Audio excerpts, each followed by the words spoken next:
ममता बहुत ही सीधी और प्यारी लड़की थी, वहीं सुनील एक सरल और आगे बढ़ने की सोच रखने वाला लड़का। सुनील, बेटा सुनील कहाँ है? अरे जरा एक गिलास पानी तो दे दो। हाँ माँ, अभी आया। क्या माँ, पानी तेरे सर के पास ही तो रखा है, क्या हो गया है? तबीयत खराब है क्या? अरे नहीं नहीं, वो उठने का मन ही नहीं कर रहा था, तो देखा ही नहीं। वैसे क्या कर रहा है? यहाँ बैठ ना मेरे पास।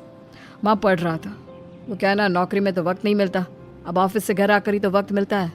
अच्छा अच्छा ठीक है, पढ़ ले जा बेटा। सुनील पढ़ लिख कर और आगे बढ़ना चाहता था, लेकिन माँ की तबीयत खराब देखकर सोचता है कि शादी ही कर ले। कब तक माँ का ख्याल वो अकेले रख पाएगा? तो एक दिन, माँ ये ममता है, मैंने इससे शादी कर ली है। तुम्हारी तबीयत भी ठीक नहीं रहती, तो मैंने सोचा शादी कर लेता हूँ। घर संभालने वाली और तुम्हें संभालने वाली कोई आ जाएगी तो अच्छा रहेगा। माँ अचानक से सामने बहू देखकर हैरान रह जाती है। बेटा ये क्या बात होती है? न बैंड, न बाजा, न दहेज, न शगुन, ऐसे कैसे बहू आ गई? माँ तू तो जानती है, मैं नौकरी के साथ पढ़ाई कर रहा हूँ, तो कहाँ से इतना पैसा बचा पाता कि धूमधाम से शादी करता। वैसे भी माँ, लोग तो आकर खाकर निकल जाएंगे, इसलिए बस वैसे ही। माँ जी, मैं आपका ख्याल रखूंगी। वैसे भी ये आगे की पढ़ाई कर रहे हैं, अच्छा कुछ कर गए तो सबके दिन फिर से अच्छे आ जाएंगे। सास को ममता की बात ठीक तो लगती है, लेकिन मन में कहीं ना कहीं लगता है कि कहीं बहू बेटे को लेकर फुर्र ना हो जाए और फिर तो वो रह जाएगी अकेली। बेटा देख, मेरा जो कुछ भी है वो सुनील ही है, और सुनील का भी अब इस दुनिया में मैं ही हूँ और कोई नहीं। क्या सुनील? बिल्कुल माँ, लेकिन आज से ममता भी मेरे जीवन का अहम हिस्सा है, जैसे तू है। सास को बड़ा बुरा लगता है कि उसकी सल्तनत में कोई और हिस्सेदार कैसे हो सकता है। कैसे कोई और उसके 30 साल के बेटे की जिंदगी में अचानक से आकर बराबर का हिस्सेदार बन सकता है। देख बहू, मैं भले थोड़ा बीमार रहती हूँ, लेकिन इसका मतलब यह नहीं कि घर की चीजों में मेरा कंट्रोल खत्म हो गया है। मैं आज भी इस घर की रानी हूँ, समझी? बेटा सोचता है कि ये माँ को अचानक से क्या हो गया। कल तक जो माँ कहती थी कि जिंदगी का कोई भरोसा नहीं, वो अचानक से जंग के मैदान की झांसी की रानी कैसे बन गई? माँ क्या हो गया है? सब ठीक है ना? अचानक कैसी बात कर रही हो? ममता का आज पहला दिन है, स्वागत करो उसका। आसपास की आंटियों को बुलाओ, नई दुल्हन की मुंह दिखाए करवाओ। खैर, सास होने का फर्ज निभाती है और बाद में एक सहेली के साथ बाहर निकल जाती है। क्यों री बताया नहीं कि बेटे का ब्याह कर रही हो? वैसे तो सारा दिन हम ही में घुसी रहती हो। अरे मुझे भी तो अभी पता चला, क्यों अचानक सर पर लेकर आ गया। कहता है बहू है माँ तुम्हारी, अब इसको भी इतना ही मैं प्यार करता हूँ जितना तुझे करता हूँ। लो जी, ये क्या बात होगी? क्यों इतना प्यार करता है? अरे माँ का प्यार तो ज्यादा होता है। अब उसको तो कोई दूसरा पति मिल सकता है, लेकिन तुम ही बताओ, क्या माँ की ममता किसी और की हो सकती है? ना जी ना, बेटे को समझाओ ये बात। अरे क्या समझाऊं, मुझे तो खुद ही समझ में नहीं आ रहा कि क्या हो रहा है। जो बेटा कल तक माँ माँ करता था, अचानक से बीवी बीवी का राग आलाप रहा है। देखा, उसकी बीवी ना सुंदर और जवान है। सुंदरता के आगे तो एक से एक नहीं टिके, तो तेरा बेटा किस खेत की मूली है? सास को भी समझ में आ जाता है कि बहू की सुंदरता के आगे माँ का प्यार किसी काम का नहीं। उधर बीवी, ए जी, अम्मा जी सहेलियों को छोड़ने गई थी, अभी तक आई नहीं, हम देख आए क्या? अरे रहने दो ना, आ जाएंगी। कहाँ जाएगी, उनकी आदत है, एक बार जाती है तो पूरी पंचायत खत्म करके ही आती है। अच्छा ही है, खाना वाना खा कर गई होगी।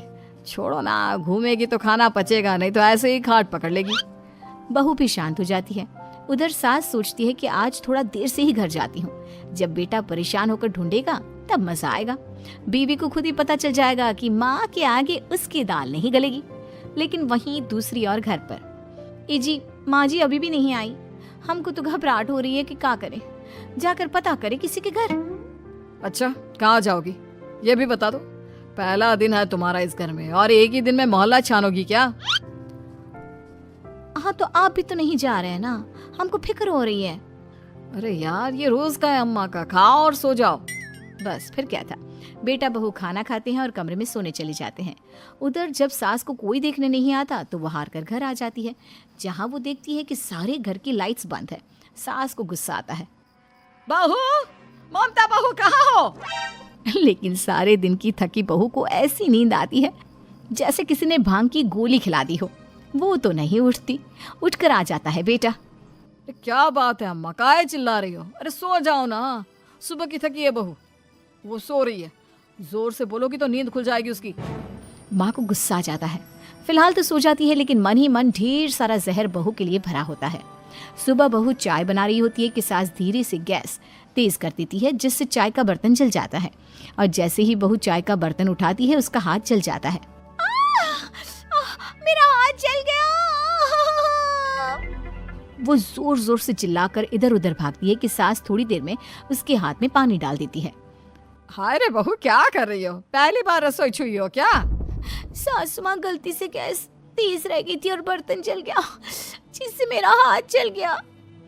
हाय रे, कितना गंदा दाग, छी छी छी छी, मुझे तो उल्टी आ रही है तेरा गला हुआ मांस देखकर।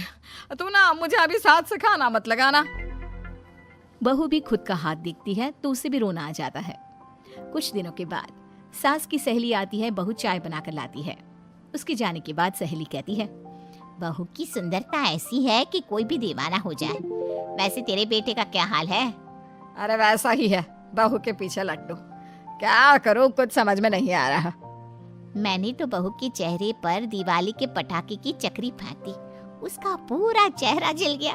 अब देखो ना रही सुंदरता, और ना ही अब मेरा बेटा उसे पूछता है। अरे अब तो वो उसे छोड़कर दूसरी भी देखने को बोल गया है मुझे। बहू सारी बात सुन रही होती है। आंटी, एक बात बताइए, क्या भरोसा है कि दूसरी सही आए और आपके अनुसार रहे? देखिए आंटी, मेरी सासू माँ को गलत बात सिखाने की जरूरत नहीं है। हमारा परिवार साथ में खुशी से रह रहा है। देख बहू, मेरी सहेली की बेइज्जती ना कर, वही अच्छा रहेगा तेरे लिए, समझी? बहू नहीं मानती है। वो बार बार उनकी सहेली को घर से निकल जाने को कहती है। तभी सास की सहेली पास के चूल्हे से लकड़ी लाकर बहू के चेहरे पर लगा देती है। बहू जोर जोर से रोने लगती है। अरे ये क्या कर दिया? मैंने कहाँ किया, ये तो तूने किया। तू ही नहीं चाहती थी कि बहू बेटे के साथ रहे, भला मैं क्यों करूंगी? मैं तो चली, निपटो अब। बहू रो रही होती है, दर्द से चिल्ला रही होती है, लेकिन सास उसे डॉक्टर के पास नहीं ले जाती। तभी पति आता है। क्या हो गया ममता? ये दाग कैसे लगा? तुम कैसे जली? ममता कुछ नहीं कहती, बस दर्द से करा रही होती है। पति माँ की तरफ देखता है। हो ना हो माँ, ये पक्का आपका काम है। आप ही ममता से जला करती थी ना।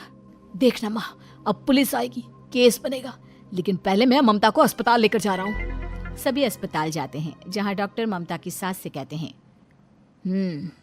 आपने तो नहीं जलाया ना बहू को? अब ममता की सास के तो पसीने छूट रहे होते हैं। वो घबरा कर कहती है, ना ना डॉक्टर साहब, कैसी बात करते हैं? हम क्या जलाएंगे अपनी बहू को? डॉक्टर ममता के पति से पूछते हैं। देखिए, क्योंकि ये ससुराल में जली है तो मामला पुलिस का बनता है, तो आप पहले पुलिस को बुलाइए, तभी इलाज पूरा होगा। सास डर जाती है कि अब तो बच्ची जिंदगी जेल में ही रहना होगा। रहने दीजिए ना, पुलिस को क्यों बुलाना? सारी हंसी खत्म हो जाएगी जब पुलिस के डंडे पड़ेंगे। बहू को जलाना भले ही बहुत आसान हो, लेकिन उसके बाद सारी जिंदगी जेल की हवा खाना। सास डर जाती है। पुलिस आती है। पास लेटी दर्द से करा रही ममता स्टेटमेंट देती है। तो क्या हुआ था? कैसे जली आप?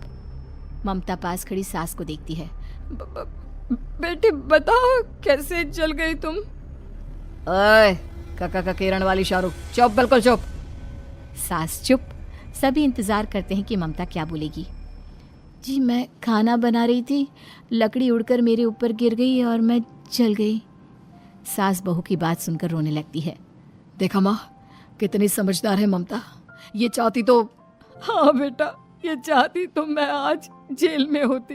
मुझे माफ कर दे, मैं आगे से अभी कभी ऐसा नहीं करूंगी। बहू के साथ मिलकर रहूंगी, मुझे माफ कर दे।